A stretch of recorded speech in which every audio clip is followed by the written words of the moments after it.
My name is Kemi Akinjare, and I'm sat here this evening with Dr. Don Pedro Obaseki, an astute businessman, an academician, a writer, broadcaster, and the Edo Governorship aspirant. Good evening, sir. Good evening, Kemi. It's nice to see you. Yeah, life is sweet. Thank goodness. Well, sir, we're here today because of one thing and one thing only. You want to run for governorship of Edo State. Now, the first question that is ringing everybody's minds is, why?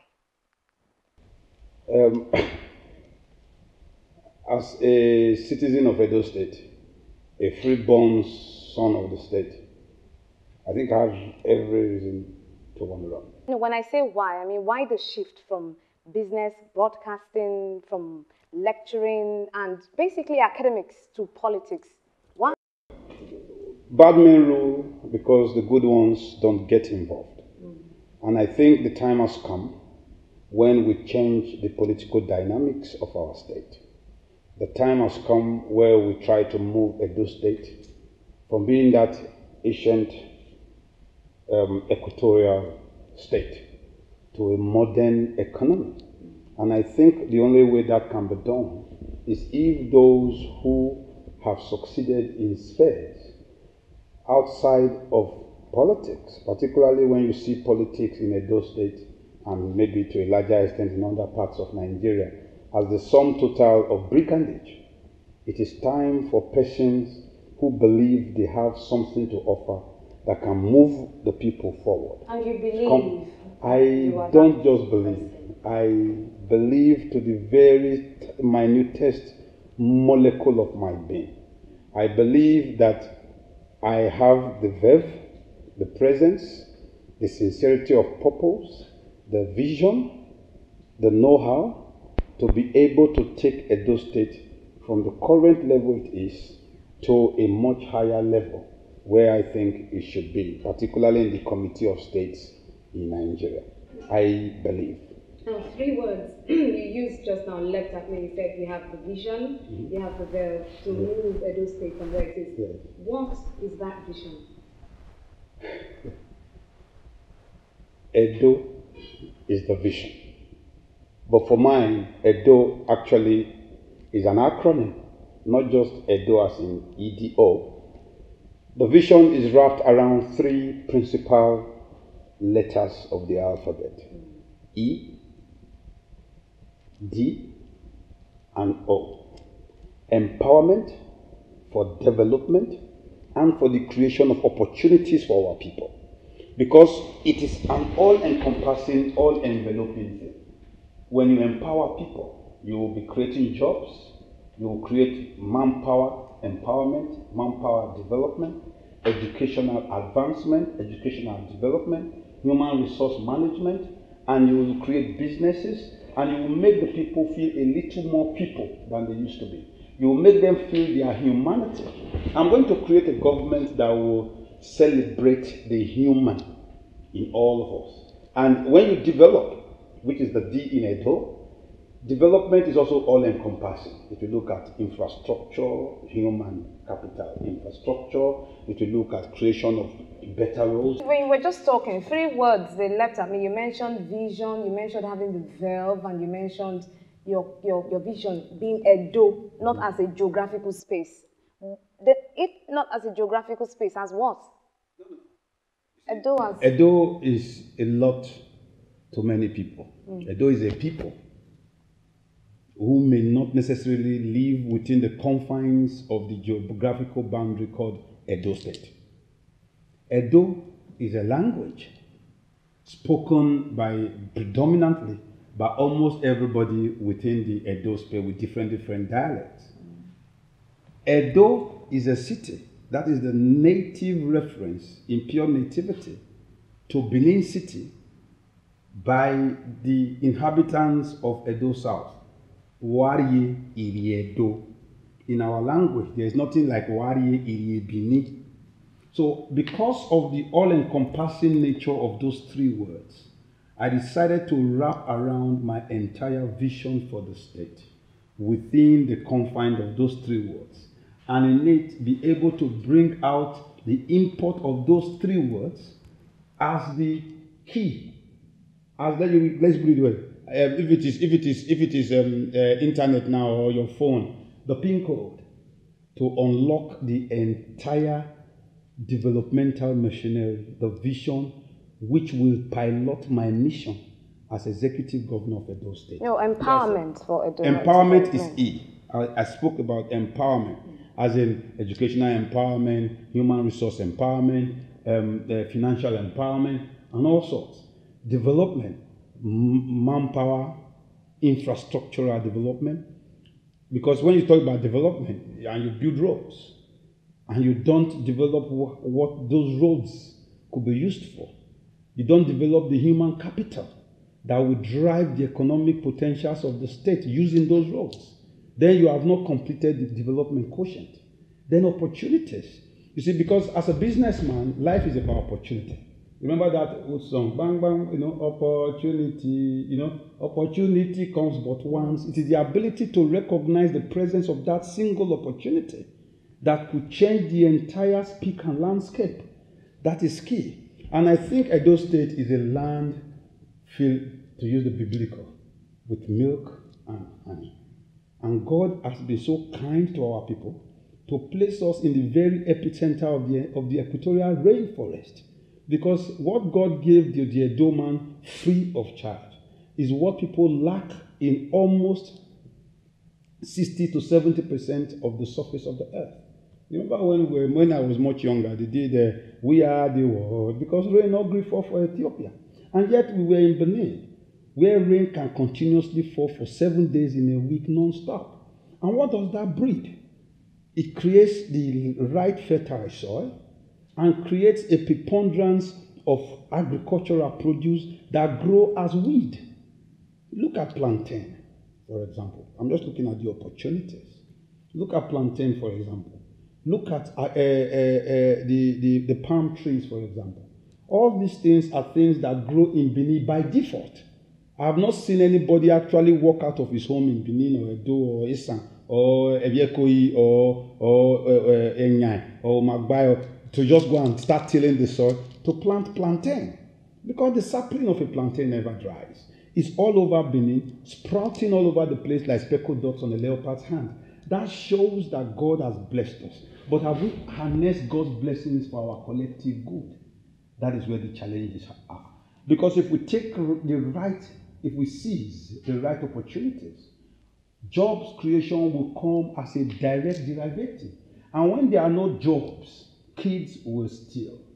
When there are no jobs, courtesan will rise. When there are no jobs, the female ones will seek solace in being molested abroad. When there are no jobs, the government loses its primary responsibility to the people. Which is the government's primary responsibility is to create an enabling environment for life to thrive. And now the current government responsibility. How? No, I think, to be very frank with you, we have to call a spade a spade. If you take into consideration that from 1999, we are in 2015, a period of 16 years, a child that was 4 then is 20. Edo State actually totaled on the brink of failure. It was almost like a failed state. So when Oshomole came, whatever the amount of progress Oshomole had done, had initiated, must be appreciated. Except we are a race with short memories. We have to tell ourselves the truth. Benin man say, I will not be no madam. Normally, here you go. So kill the man that pounded that prepared the wrong pounded yam. Yeah. What about he that didn't prepare nothing? So you cannot continue. I don't think it is fair on Oshomole to hang him high and dry as a sacrificial lamb. I don't think so. I think it is better we appreciate the enormity of the challenges Oshomole had faced in the last years, and also appreciate the contributions he had made within that space of time. Because if I'm going to spend my years as executive governor chasing those who failed, I won't have time to create a future for our people. So, Dr. I don't want to be saddled or saddened or tied down to the competitive banter of Did he do well? Did he not do well? No. Well, I'm going to take it where we are. I see it as a tabula rasa, a new clean slate, so that we can have a good springboard to take the state upward from the pedestal that Oshomole has taken it to. I told a friend, Oshomole is not our our Joshua. Edo State is not in the promised land yet. But Edo State needed a Moses. And I think Oshomole is that Moses. He has made us cross the Red Sea. That made the people realize there could be one man, one vote. That made people realize roads could actually be constructed by the state government. What is the road construction?